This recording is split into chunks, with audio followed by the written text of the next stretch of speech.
And so, it starts with pattern recognition. And, for us, we look for 5 to 7 factors, and only when those factors come together, right? They're aligned, they're in confluence. Do you ever place a trade, right? Do you ever enter? So it's very similar to real estate in that sense, right? In real estate, you're always talking about timing and location, right?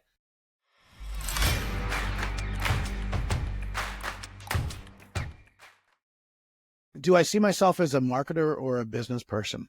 That's actually a really interesting question because, I mean, at the source of all truth of businesses, marketing is at the head, right? I mean, you look at Elon Musk. Elon Musk is not turning screwdrivers on the rocket ship. He probably doesn't know half of the programs that are inside, Tesla, but he's a hell of a marketer. And his marketing is to raise capital with his investors, and his marketing, obviously, awareness for his businesses and to find new business opportunities. So I think to be an effective business person, you probably, I would think, need to start off being an effective marketer first. So I would say marketer first and business second, I would think, because I'm always looking for things. And the funny thing is sometimes I'm looking for the things that I'm not looking for. And then they just show up. I think too many times people want to run a business and they sit in their basement and they just hope business is going to show up. It's like, no, you got to get out there and you got to find people. You got to get there and talk to people. Gary Keller says, get belly. Grant Cardone says, massive imperfect action beats perfect planning. And he believes marketing is senior to sales, which I also agree with. That's why I was curious what your take was on that. Because since being involved with 10X and getting those marketing commandments down, it's like, it's like a hit on the head. Like, hey, you got to really shift your mindset to paying a lot of attention to marketing first, right? Yeah, I think so. And the thing is sales is you're looking for, I think, a specific outcome. Marketing, I think there's certain level of marketing where you're looking for a specific outcome, but other times it's just you're looking for reach. I think Robert Kiyosaki was asked, do you want to have $1 million or a million followers on Instagram? He's like, 1 million followers all day, every day. And so, because you need eyeballs. I think Grant is the one who actually said, it's not about the people it's about the people who know you. And that's an important thing to think about, because the more that I think you can get people to know, the more people know you and who you are, the more opportunities are going to just fall on your plate, and the ones that you might ask for and the ones you might not ask for. I actually, I see where you're going with the Robert Kiyosaki quote, but in a way, isn't that funny? Because you can also have followers without monetization. So if I was in that position, I would say I'll take the million, but see what I do now with the million is more important, right? Are you? Yeah, well, that's, you know what I mean? Yeah, are you going to grow exactly. the capital, or are you going to put it towards consumer debt, right? So I would say take the million and invest it, because obviously that's also our industry, right? Well, and you make a really good point, is that, when you talk about followers, it's capital. Now, is it fiat, crappy currency that you can't spend, or is it something that has tangible value? Like, if those million people are like raving fans and think that you're like the next coming of the next business guru, and they're going to, follow you into the fold, that's different than a bunch of bots out of, some. That's what I'm saying. Whatever. Yeah, that's what and, I'm. People They go have and to be buy. real. They have to be real. Because even Grant said, "Hey, just because I have followers doesn't mean that they buy from me." That's right. Yeah, exactly. And that's the intentionality, I think, around marketing. And, when you're marketing and you're looking for analytics, I think if you can, track an specific outcome, I would almost put that almost in the sales category. Where marketing and sales, it's right at that connection point, because you're, Grant and Russell Brunson, and, they're really great at funnels. And so, they build out a funnel, and the purpose of the funnel, they got every analytic under the sun so that they know, is this a profitable funnel or not? And so that marketing has a direct outcome. Then there's the indirect marketing, where there is no outcome, required. You're just out there creating inertia and hoping that something kind of comes back. I mean, Coca-Cola, when they put a sign on the, on the billboard, they're not thinking that you're going to immediately run out and go, man, am I ever thirsty? I'm going to go buy a Coke right now. But what they're doing is they're just creating awareness that at that moment that you are thirsty, you're going to think about that. Top of mind, yeah. And it's a top of mind thing. The difference is when you look at investing, and this is why a conversation with you is interesting, is around the idea of, if I had $1 million, which is a Bare Naked Ladies song, if I had $1 million, I would buy, and you can finish that sentence. Well, for me, I would reinvest back into our traders that are competent within the firm, specifically trading futures and commodities, right? And so for those of you that maybe not be as familiar, futures and commodities is the bona fide asset class that's actually created a lot of billionaires, at a much faster rate than, say, real estate would, on average about 30 years. Now, the difference here is that, it's the reason why it's achievable is because you have to know how to navigate the risk and volatility. As compared to all the other asset classes, the reason why it's so lucrative is because it has higher risk as well. So, I mean, that some people, depending on how risk adverse or, what your risk appetite is, it may be very off-putting. But, I think for those that have a system, right, or you see you understand what the process is and it makes sense, then, always invest in things that you understand, right? So for me, that's obviously the thing that I understand. Well, and let's break that out, because I think a lot of people don't really, when you say futures, they think of Marty McFly and a flux capacitor. When you say commodities, they think of steel, wool, and milk or whatever. Let's start to define some terms so people can get an awareness of what that means. Yeah. So I'll just keep things very, very simple. I think that's also the true mark of a professional. That's what we always talk about at the firm, because there's a lot of technical jargon, right? But how does someone, who's a layman get educated? So in the sense, you have traditional assets like real estate, stocks, bonds, mutual funds, even college is your formal education, right? That's a form of investment. So where we specifically reside in is within alternative investments, right? Derivatives. So you've got futures and commodities as the top most lucrative, followed by stock options. Then you have cryptocurrencies, foreign exchange, right? Forex, art, and luxury timepieces, right? So futures and commodities is at the top. If you look at bona fide giants in our field, like John Arnold, and James Simmons, these are billionaires that have created their wealth alongside the, world's top 42% on Forbes that actually do this for a living. But, the thing is, like I said, it's a bit more risky and a bit more, I would say, aggressive in terms of how you invest. But if you know what you're doing, right, you can literally leverage the global financial markets like your own ATM machine. So again, let's again bring it down to the very simple person. So they're sitting there, they've got their Questrade account open, and they're like, I want to go look for futures. I want to go look for commodities. Are they operating in their Questrade? Or are they, like, if they're wanting to be the do-it-yourselfer kind of a person, what are they doing? Yeah. Well, so if you're going to be a do-it-yourself person, first and foremost, is you got to understand why the markets move and how they move from a technical standpoint, because that's basically how futures and commodities, right, in terms of actually generating wealth, like that's the number one skill set that you got to have. So Warren Buffett, right, he's a billionaire that created his wealth through long-term investing, value investing. Now, in this specific case, you engage in what we call fundamental analysis, right? Because you got to research the company, you got to research the CEO, you got to research the trajectory of that firm, quarterly earnings, right? And if you think that it is a good bet, right, you purchase shares of that stock, right? But you're not in direct control of that company or the trajectory, right? You're just saying, from research and due diligence, I think this is going to happen. So it's more long-term, right? And like I said, value investing. The difference here is, right, similar for a medical professional that is able to diagnose X-rays, CT scans, and MRI scans the right way. When you diagnose these charts, the difference is they can print money instantaneously into your trading account, right? And so, it starts with pattern recognition. And, for us, we look for 5 to 7 factors. And only when those factors come together, right, they're aligned, they're in confluence, do you ever place a trade, right? Do you ever enter?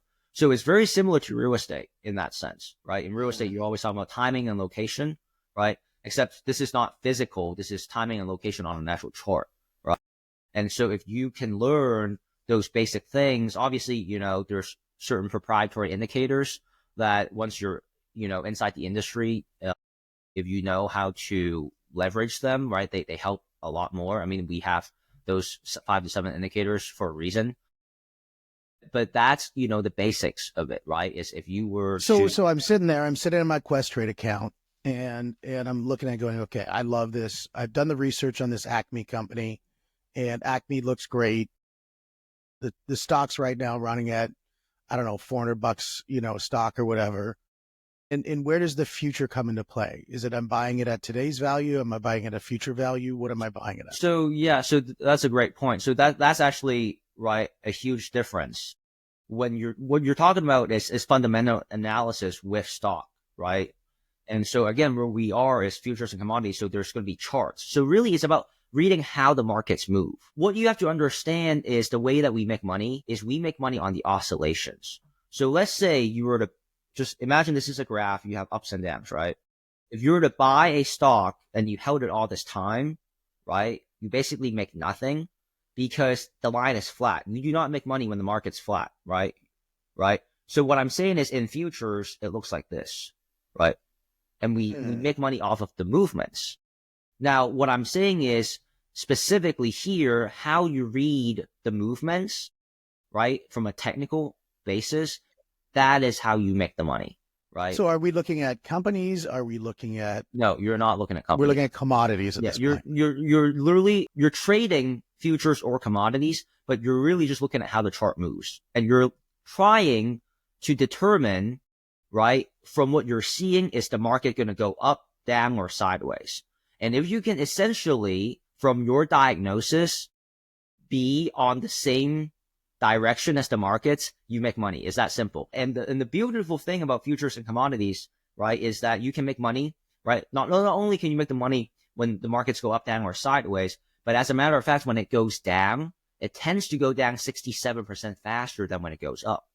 And this is the really interesting part, because typically speaking, when you buy a stock, most people are like, it went up 2%, 3%, and you can only make money when the markets go up, because that's when the values of your shares increases, and that's when you see a profit.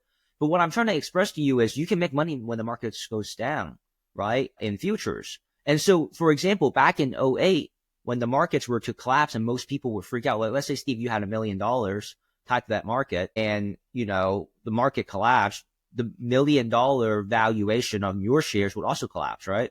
But in futures, if you actually just hit the sell button right when it started collapsing or during the collapse, as long as you're in the trade and the market's still going down, whatever contract you're in accordingly to the volume, basically, right, and the points that you cleared, that's how much money that you can make. Okay. So on the down, and that would be very similar to just trading a stock where you're buying on the down rather than buying on the up. You're just buying on the spread. Well, then, so if you're talking about spreads, then you're talking about stock options, right? You're talking about like calls and puts. And that's why, stock options is the secondary most lucrative asset class within alternative investments and derivatives, right? Because it can create a lot of millionaires. For that exact reason that we're talking about. You can make money when the markets go up, down, or sideways. It just doesn't move as fast or as much as it does with futures, right? So you have to realize, so the brokerage that we recommend, right, you don't have to put down $12,000. Right? It's a $500 margin to trade the Dow US 30, right? So we trade the indexes, right? The Dow Jones US 30 index, or they call it the E-mini markets. But what I'm saying is the brokerage that we utilize is only $500 to get in. Would you want to pay $12,000 or $500 to get in a trade? So your minimum trade for somebody is $500. Yes, for one contract. So it's like, do I feel like going to Vegas next week? So I could either put it on black or put it on a commodity. Yeah, you can think about it like that. But the difference is, right, see what happens. With commodities, it's not a see what you happens thing. It's, how honed are you with your skill sets? Because now if you know what you're doing, right, you can actually take that $500 and you can literally triple it within minutes, minimally speaking. So how can you do that? Well, it's really simple, right? So let's talk about inputs, because money is a byproduct of the right inputs, right? 1 point on the Dow US 30 is $5. So if you can clear 100 points, Steve, off of one contract, that is a $500 day. Yep. So if now it's $500 up or down, is what you're saying. That's not, no, points. If you made 100 points. Sorry, 500 points up or 500 points down. Well, if you made 100 points, let's say 50 points up, 50 points down, that's 100 points total. I see. So if you made 100 points, I'm just saying points in general, you make $500 that day. And that's one contract. What if you get better and better and you start increasing the contract sizes to 10, right? And, so you go from 1 to 3, now to 5, then 7, now and you're at 10 and you clear 100 points. That's no longer $500. That's now a $5,000 day. See what I mean? So the game is a commensurate to the ratios that you're dealing with. But at the beginning, right, you want to just make sure you master that one contract. And so what I'm saying is if you cleared, 300 points, that's a $1,500 day, right? You see what I'm saying? So it's about the points that you can extract, and then the money gets made in accordance to those points. Yeah. Interesting. Yeah. One thing I've always, to be very fair, I've been very much like Grant in the sense of I've never really spent a lot of time in this section of the world. I think only recently on this last GrowthCon is he really started to dive into it a little bit more. And he said that on the stage. Yes. And that's Grant Cardone, guys. And so, for me, I did 1 year where I put a small amount of money into the stock market and I made like maybe 15% on the money. But the amount of time that I spent, I just felt like I would have had to put a lot more capital at risk in order to make the decision. And I felt my knowledge wasn't there. I had a buddy of mine I just met with last night. I haven't seen him he had trained jiu-jitsu with him. He moved into Halifax in Canada, and I hadn't seen him for probably 3 or 4 years. And he sold his house at the height of the market, moved out to Halifax, lived basically free, just decided to pick up, trading and stuff. And, he made, in a month or two, he made 400,000 on trading. And, I thought that was pretty good. And I thought, okay, well, the difference between him and me is that he really dived into it. He really dove in deep, had the time, spent the time, then it didn't feel like risk to him because he had the knowledge. And I think, that's where people who are looking in this space is saying, okay, well, how do I get that knowledge, to be able to make that comfort? Yeah. Knowledge, systems, and processes, right? So, and that's what we actually pride ourselves in the firm that we run, right? At the end of the day, even though we do manage money first and foremost for high net worth individuals, we're doers who happens to educate, right? So for those listening, if you're curious how you can actually see this done at a high level, right? We actually teach you at night for an hour, but in the mornings, we prove what we teach just for half an hour. We go live and we clear a minimum of someone's annual salary in front of you, right? I'm talking about 50K live as the lowest, but on average, you can see anywhere between 100 to 150K. And that's what you're trading on that.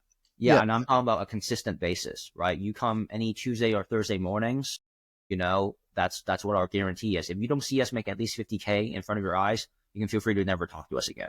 And the reason, again, Steve, is because we're doers, right? Who happens to educate. So we do this on a daily basis, managing money for our clients first and foremost. I just recorded a podcast yesterday, and I love podcasting, guys, because you get to have great conversations with really good people.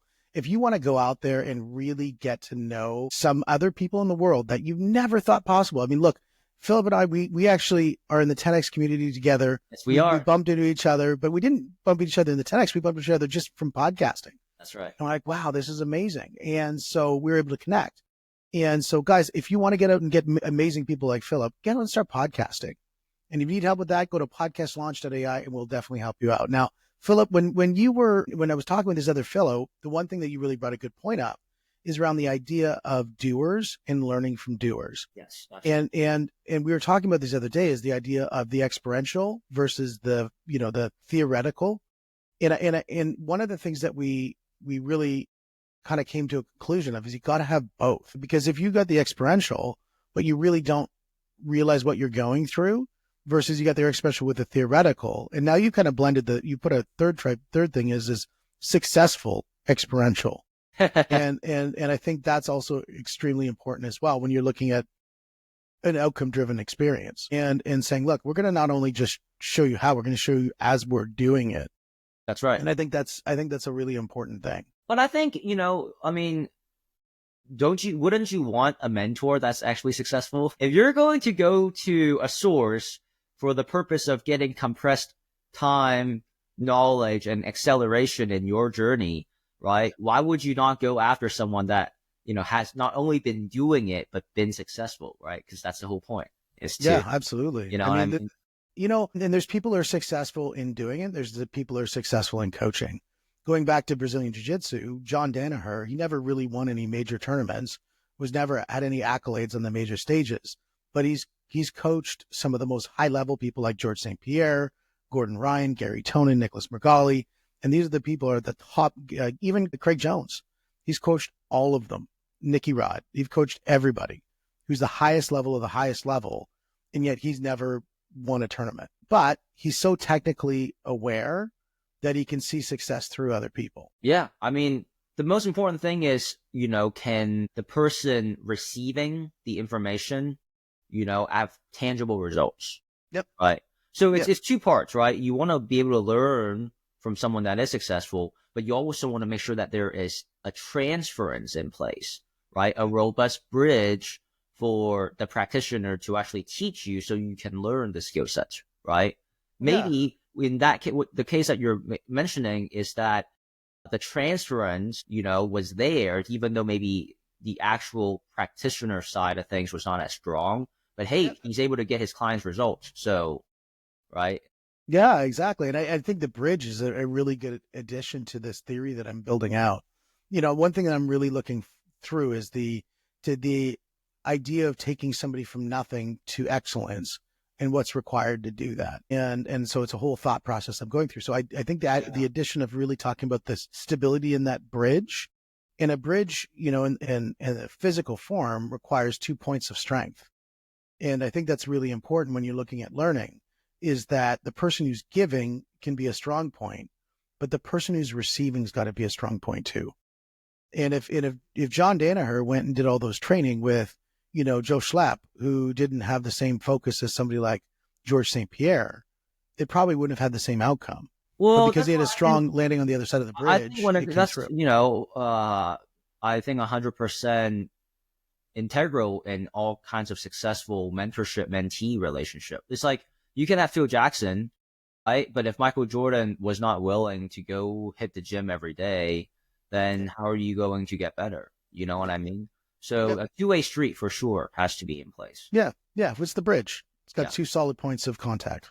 But that's why for our educational program, it's not like we take everyone, because we really want to make sure that we filter, and be able to transfer the skill set to the right person who is committed, who has the right reasons to do this so that we can really pour into them, So, yeah, and that makes total sense. So getting back to kind of focusing a little bit on the meat itself, looking at trends, like what sort of trends are you seeing like this year versus last year? Are you seeing anything that's really, really popping out right now?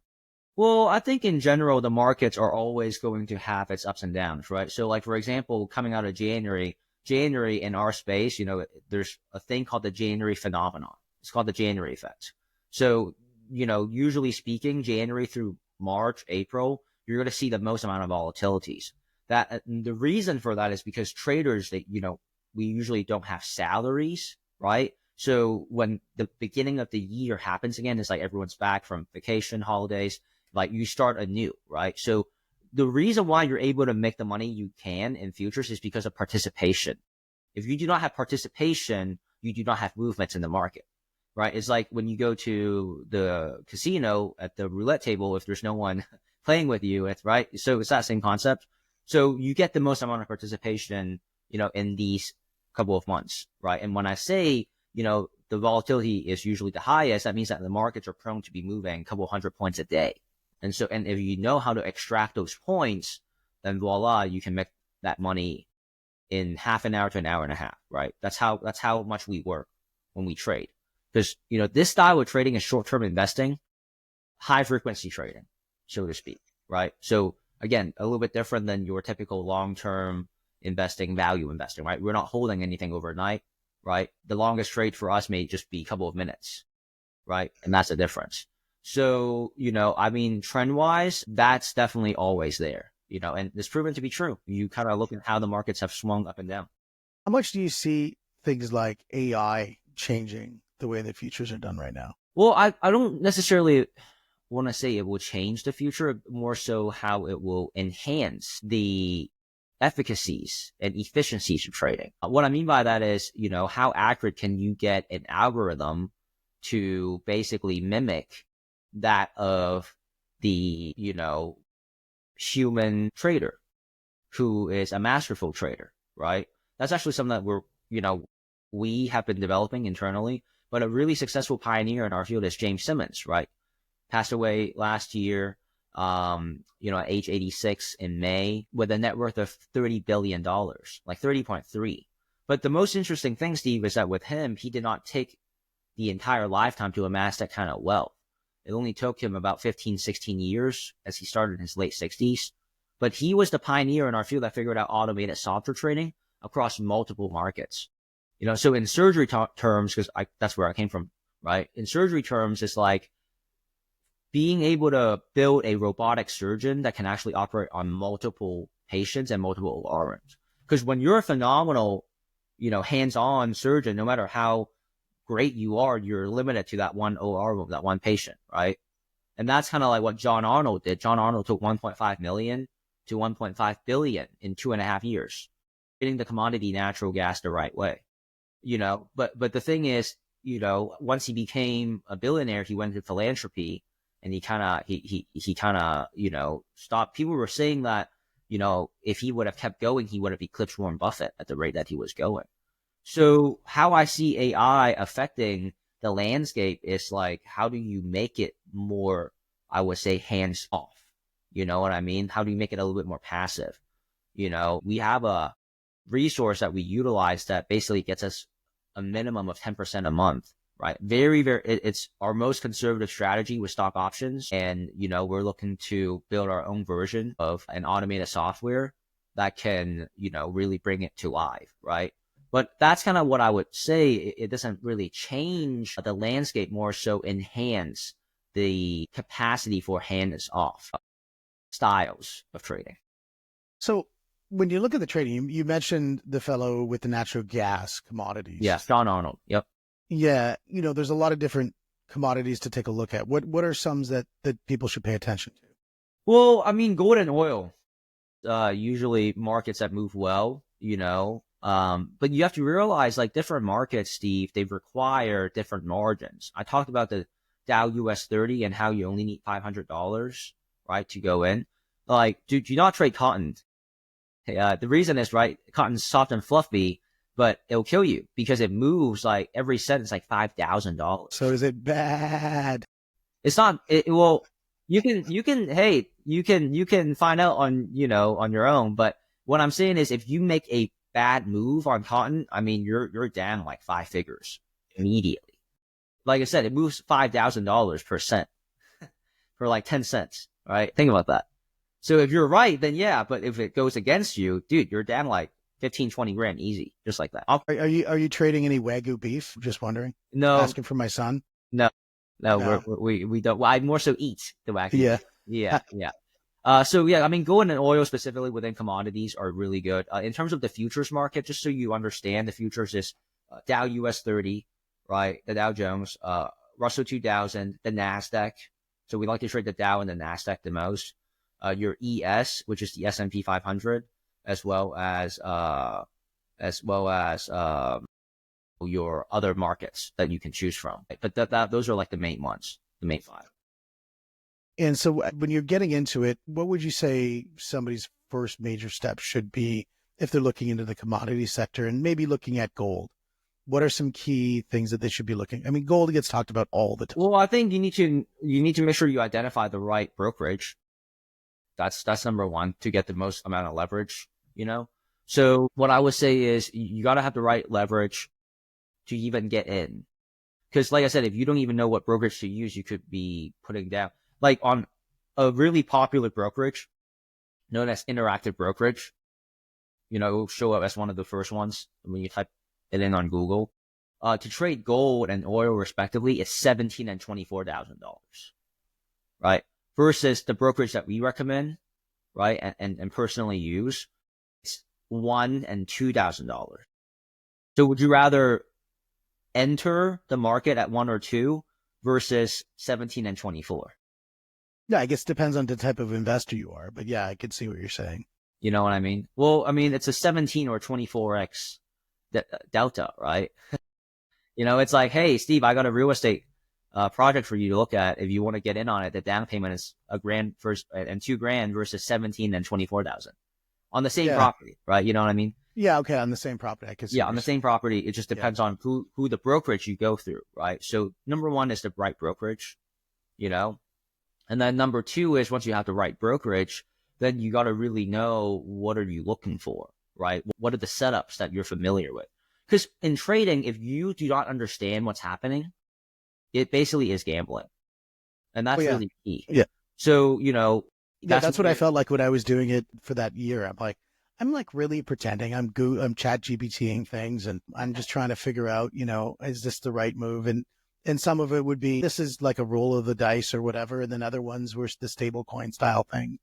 But it didn't feel like when I invest in a business or I invest in, a no, it's marketing totally endeavor. different because it's intangible. It's not something that you can really like hold on to, right? Yeah. It's the markets. But Yeah. that's kind of the benefit too. You talk about businesses. I mean, this is the 90% margin game because the only overhead that you have is your internet connection, your electricity bill, you know, your computer, and that there's your setup, right? In most other businesses, you're talking about, you know, brick and mortars, construction, I mean, landscaping, that those margins are like You're not 10 going to to mow your 20 lawn if you're then where you lucky. live, or 10 to 20% margin, you know, depending on where you are. It's crazy. I think the landscape, it should be included as your tax write-off. I'm just saying. Yeah, sure. That's yeah. You know, it's so funny, right? People always ask me about the tax implications of trading. And it's like, I'm glad that you're concerned. We can have a conversation about that. But you really don't need to be concerned about that until you're at least 50K in profits. Because that's really when you can say you have a bona fide business that's generated. It's like, because business and romance is pretty similar, right? It's like, you wouldn't, when you first meet a girl, you wouldn't ask them, hey, what are your plans for the honeymoon? Right? That's kind of like what I think about when I think about tax here. It's like, I'm glad you're thinking about that, but like, can you be consistently profitable? Can you extract points? Right? Can you identify certain things? Then you go, yep, I know I can make money here for a fact. Right? So those are the most important things is that this, and also clarity on your risk management. Like, do you know exactly when you go in every day, what are you willing to risk and how much are you anticipating to be the reward? You know, are you going to adhere to a 1-to-3 risk to reward ratio, 1-to-5?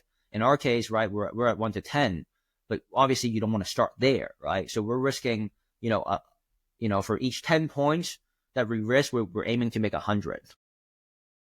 So we're risking $50 to make $500. But someone who's a beginner, you may only want to risk $50 to make 150 points, or sorry, $50 to make $150, right? You see what I mean? So that's So just like a shorter band of yeah, change. yeah. So Yeah. in that case, you're risking 10 points to make 30 points, right? Because you're just starting. You don't want to, put yourself in. I mean, it's like if you see that you're in profit, you should probably take the profit, right? A healthy one, and then wait until something else makes sense, right? Because just because the markets are moving doesn't mean that you have to do something. You know what I mean? Like the whole idea of how we approach the market is making sure that we are able to identify the right opportunity and then you pounce on it, so you're not just like trading like a maniac like this, right? You're actually, deciphering, dissecting what's in front of you.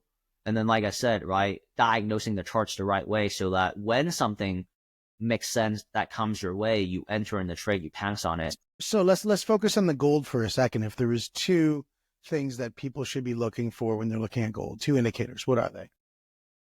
Well, I think overall, for us, we teach the algorithm numbers, right? Algorithm numbers are super key in determining what direction the markets will move. So, and when we say algorithm numbers, these are specific price points that we watch, because not all the digits are created equal. So you have things like the whole number, the 10, 25, 50, 60 is actually looking pretty strong lately, and then 75, 90, and then the whole number again. And so these numbers, they serve as certain magnets, and hedge funds have been utilizing them, I would say ever since the creating, like their existence, to identify, right, as the number one thing, like, hey, was the market going to basically break this point, or is it going to stay, because it's hitting resistance. So we call these algorithm numbers, right? And we specifically go into them, when we educate. But basically, certain algorithm numbers are a heavier magnet than others, right? And so if you know exactly how the markets interact with these numbers, that's going to do you a huge favor. That's number one, right?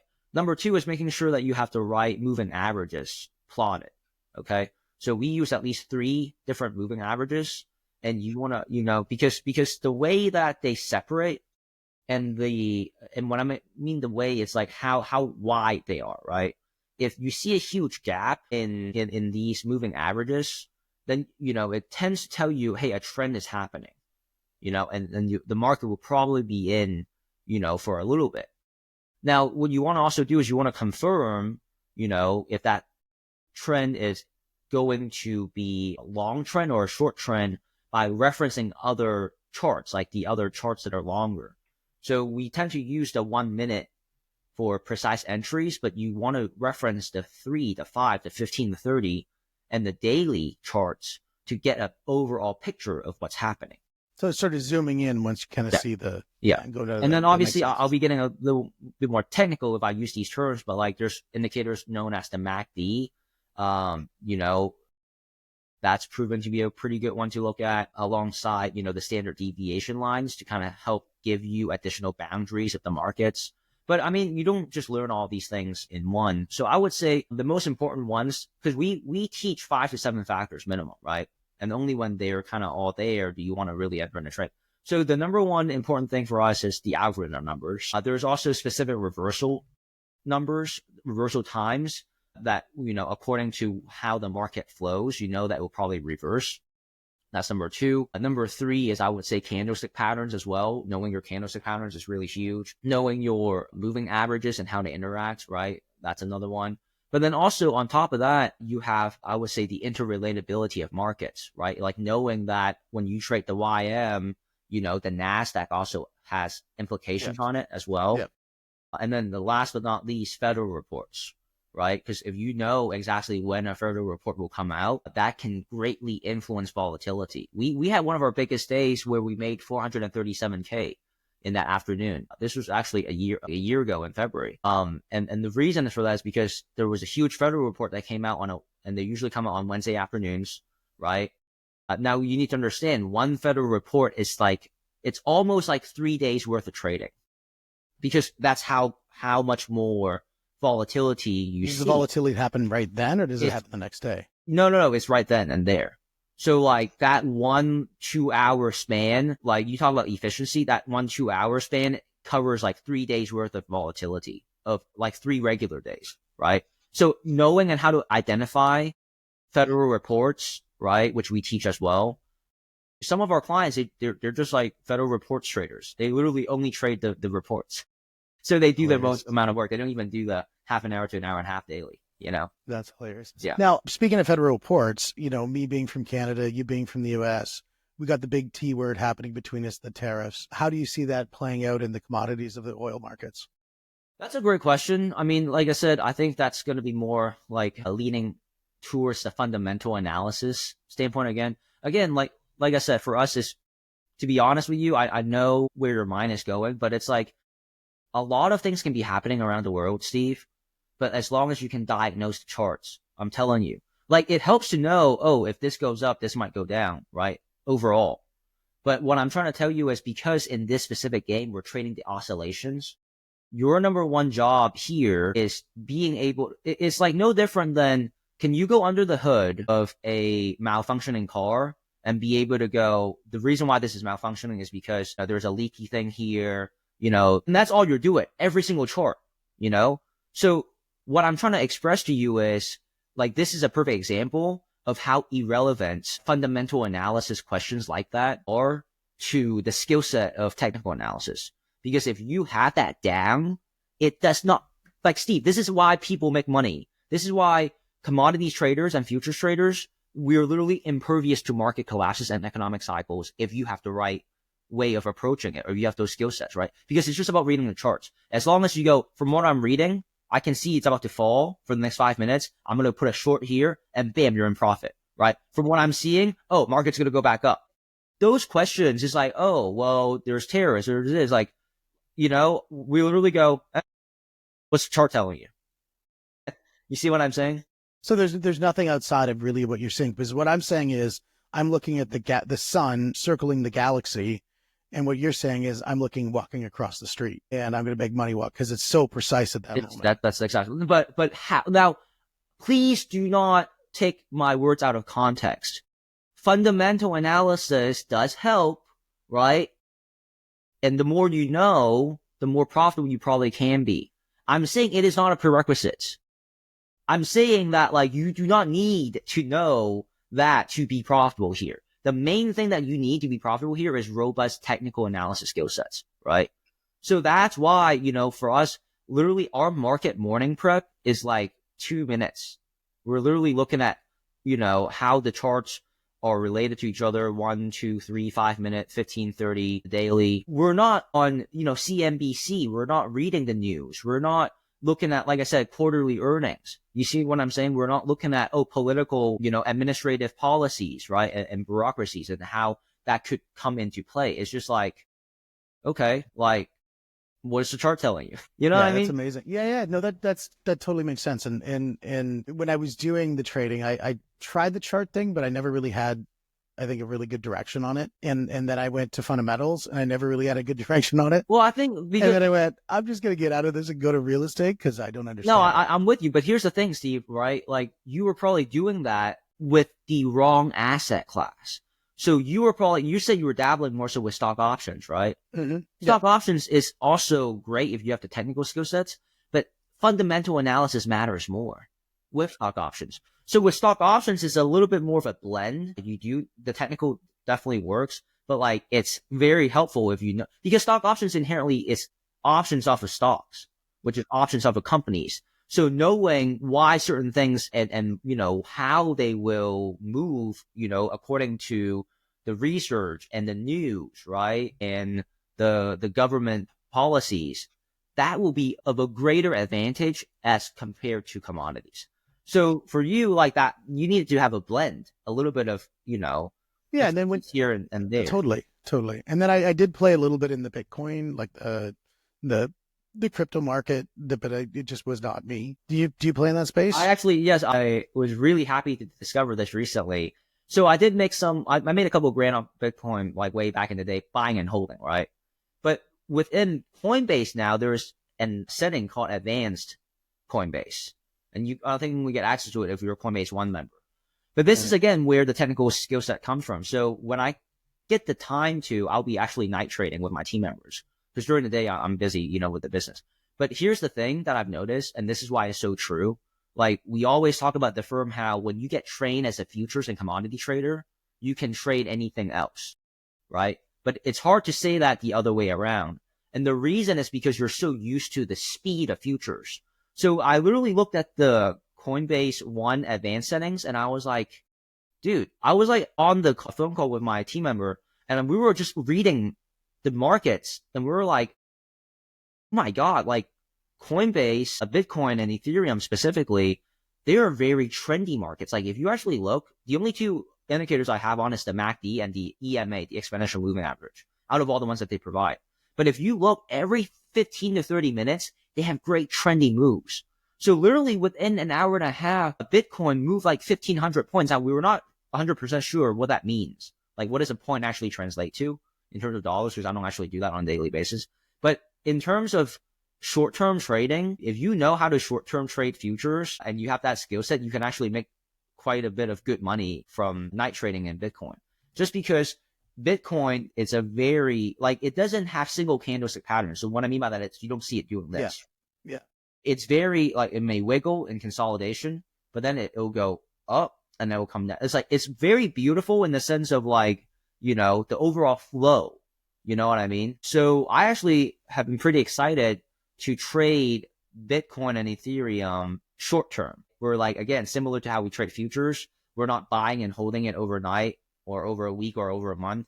It's like in that, 15 to 30 minute period, when are we going to go in? We get in, we hold it for that little trend, and then we get out. But the charts are very reminiscent of futures, but the benefit is the charts move slower. So you can read, that's why it's a little bit easier to read, because it's not like doing it at a much more, I would say, intense pace than you would see in futures. That's so interesting. Yeah. Yeah. I do have a Coinbase account. Maybe I'll go take a look at that and see that one again rather than crushing some Netflix. Yeah. Crushing but time I would Coinbase. say before you do that, if you want to just hop into, and for the listeners as well, if you want to actually have some robust knowledge behind you to like understand what's happening, you can feel free to stop by. Like I said, we host typically paid client sessions at night for an hour at night where we teach. And then in the mornings, we actually go live, we prove what we teach, and we clear someone's annual salary in front of you. So if somebody wanted to see that, how would they sign up for something like that? Yeah, I mean, just message me on LinkedIn, under Philip J. Hock Chan, and let me know that you heard about this opportunity from the Money Mindset Mentoring podcast with Steve, and I can make sure I connect you with one of my team members.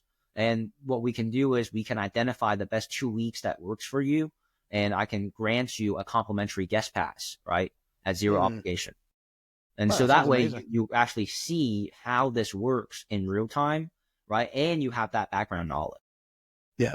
Yeah. That's probably the biggest thing that I missed when I was doing it is I was truly betting on black or red and then losing it to the green on the roulette board. And because I didn't have that knowledge, I didn't have that person who was going to give me the advice. I was going it alone.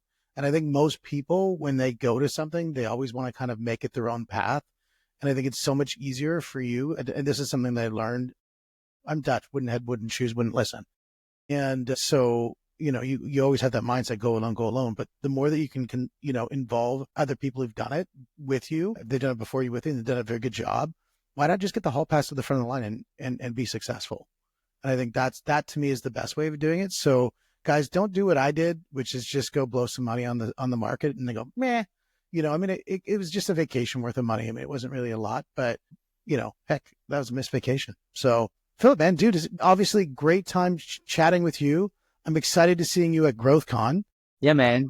GrowthCon's last GrowthCon. Okay, that's the last thing we're going to say. Do you think it's going to be the last GrowthCon? So I don't want it to be, like personally, but I think we have to accept that it is from what I'm hearing. Because I've done my due diligence. I've talked to a lot of people. I've been part of the tennis community since like 2017. Yeah. And talking with the inner community, they're saying, yeah. When they're talking to the inner community, they're saying it is. Yeah. Because the mathematics around it aren't as good as some of the other events. But also, Grant's getting old, and it's like the 10th and final GrowthCon at 10x, so like they wanted to. Yeah, that's it. I mean, there's some magic to the numbers on that. Yeah, because he's like what? He's over 65 now, I think, right? Yeah. Like results, like success, we'll just wait and see who's right. I think we're both saying that it's probably the last one, but you never know. With Grant, he said it's the last one unless I think differently is what he said. So I personally don't. I do, because if it's the last one, at least I'm like, make it be in Miami, man. Let me have my. Well, that's what I thought too. I wanted it in Miami as the last one, but I'm not the craziest on the strip. I know. I'm in Vegas. I'm in Vegas next week for a family reunion, and then next month for GrowthCon. So okay. Yeah. Awesome. Well, dude, it's been a pleasure. And guys, this is the money. This is the mindset. This is the mentoring podcast. Thanks so much for joining us. We'll see you on the next one.